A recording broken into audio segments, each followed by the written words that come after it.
how to take away your ex's power.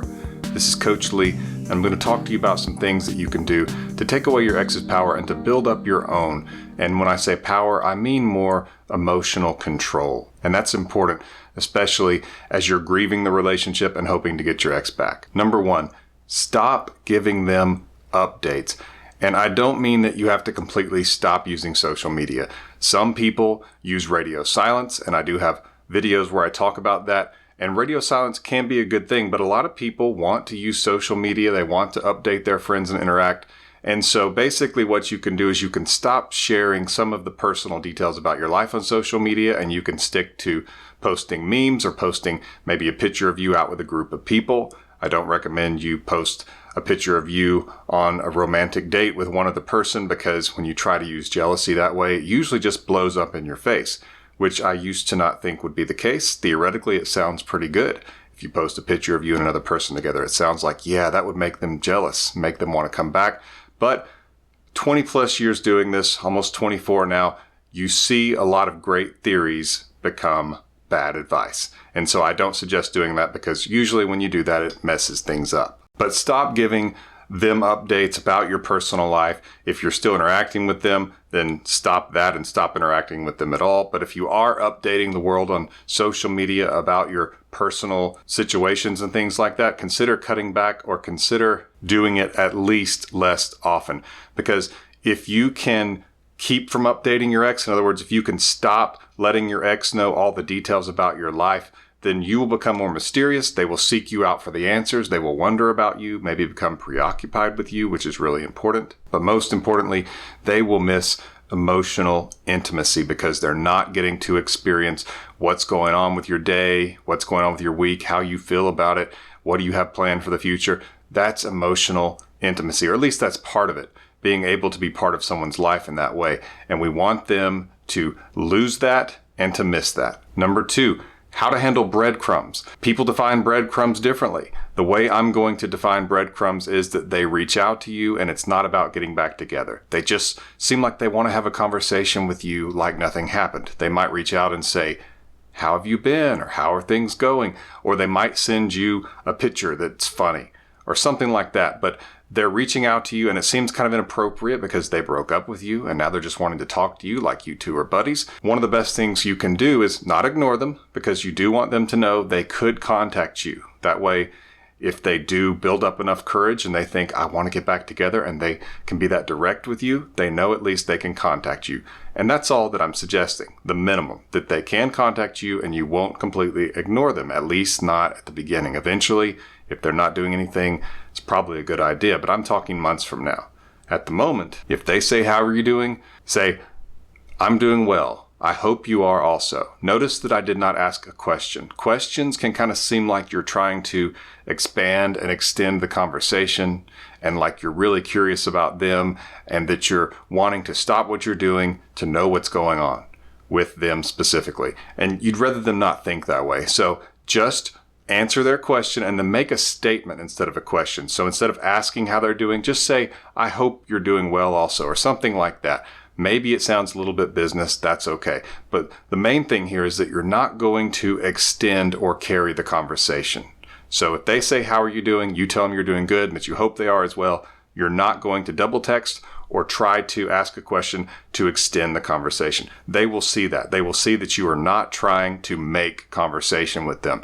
It will either cause them to make the effort and to extend the conversation, or they will just stop texting and the conversation will die, and they will actually get to see that you're not trying to keep the conversation from ending, which is a good thing for them to see if they broke up with you and you want to get back together with them.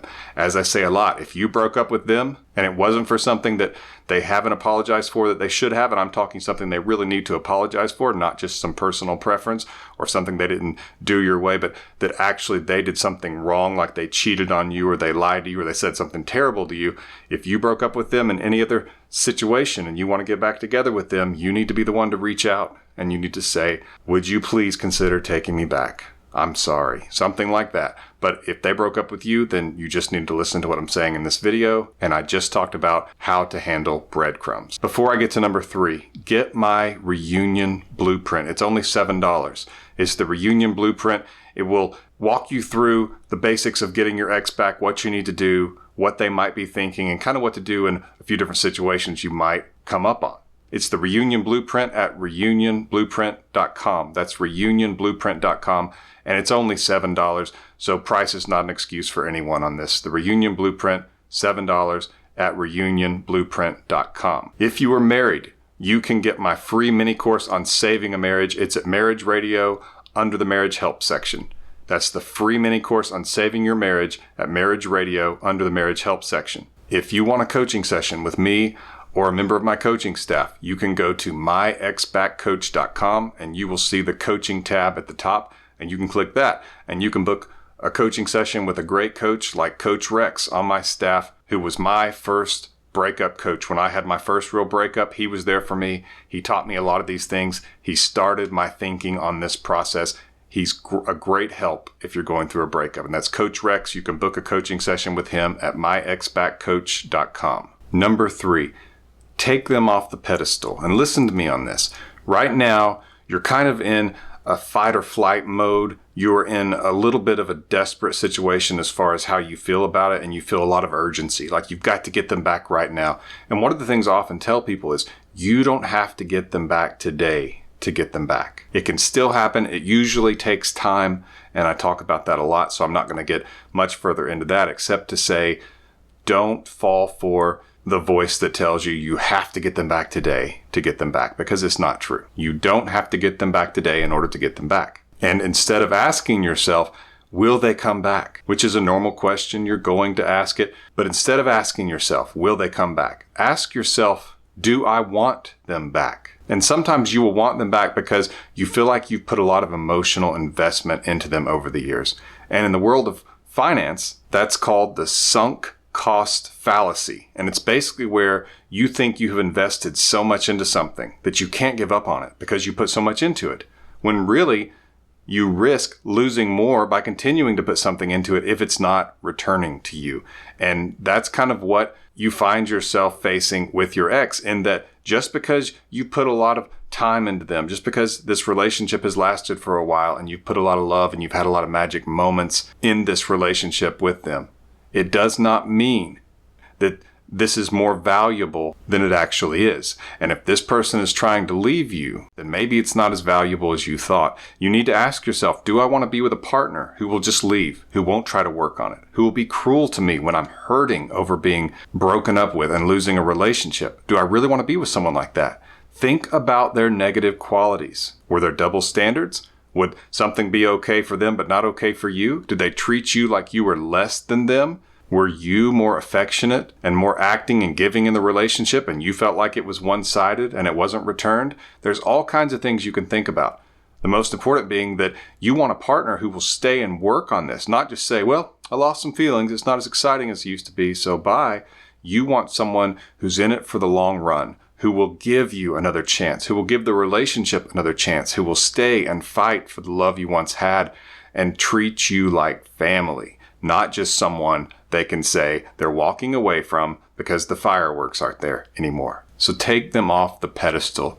They are not special. The people who are special are the ones who stay in your life, not the ones who bail out and betray you. Number 4, reclaim emotional control. You will have difficulty. There will be days where you grieve this relationship, and that's normal. You need to be patient with yourself. One day you will feel better. You are programmed from a psychological standpoint to feel better in time. Just like your body is designed to heal, your emotions are as well. So you don't have any choice. You will feel better in time. But right now, you don't like what is happening. It hurts. You feel betrayed. You feel like you have lost love, and you feel like you've invested a lot of yourself that you have lost. But this is where you can take back emotional control. So on those difficult days, you need to speak the emotion you want to have. And so when you are feeling like they might not come back, or you definitely don't think they will come back, say to yourself, even say it out loud, even if they don't, I will be okay. I will get through this. I will thrive. And then be patient with yourself. Tell yourself the pain will be temporary. I will feel better in time, but I do hurt right now, and that's okay. Don't try to fight it. The more you fight it, the more energy you give it. Try to redirect your thoughts, but when that doesn't work, just let it happen. Don't fight it. It will pass. And that's one thing you need to tell yourself. This pain that you feel about this, give it some time. You will feel better. The same is true with anxiety that's associated with this. When you feel that anxiety, tell yourself, I'm just feeling chemicals. I'm feeling adrenaline. I'm feeling cortisol. It will pass. Don't give it any more energy. Don't allow yourself to freak out about actually experiencing the anxiety or anticipating it, because it's enough to deal with on its own. So when you feel it, just let it happen and let it pass. Don't put all that energy into fighting it or into worrying about it. Just let it pass. Number 5, in terms of taking your ex's power away, this is the most important thing you can do, is silence. And I know that's difficult for so many of you. You want to talk to them.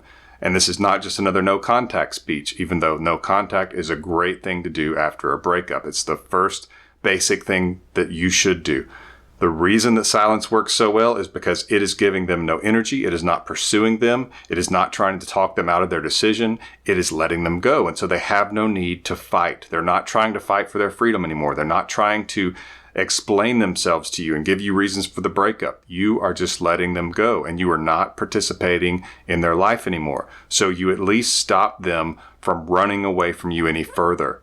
And once they stop, they can actually think rationally. But they need to see that if they broke up with you, that you are not going to bail them out, because you don't want them at some point in the future, if you two get back together, for them to think, well, I'll break up with him or I'll break up with her, and they'll just come running back. They'll try to get me back. They'll flatter me. They'll kiss up to me. They'll send me gifts. You're just rewarding them for breaking up with you, and you're teaching them to do it again, and they could use it to manipulate you in the future. If they just weren't happy with how you were doing something, or they were in a bad mood and you happened to say the wrong thing at the wrong time, then they think they could break up with you because you'll just come make it right. They need to learn they have to experience the consequences of their actions, and that you're not going to bail them out of this, and you're not going to reassure them that you will just keep wanting them and they can just continue with this breakup. They are going to have to sit and not hear from you, and night after night wonder what's going on with you. That is how you can get them in a place where they actually have to consider the value of the relationship and the value of you as a partner. Because as long as you are letting them know that all they have to do is say the word and you two will get back together, as long as that's a certainty for them, they don't really value it that much, because they could get it back any second. We value things that have some difficulty attached to them, in that we could lose them if we don't do what we need to do. If something can't be lost, what's the point of worrying? What's the point of doing anything about it? It's guaranteed. You don't need to let them think that you are a guarantee. Let them have to sit with it and worry to themselves, have I made a terrible mistake, and will they take me back?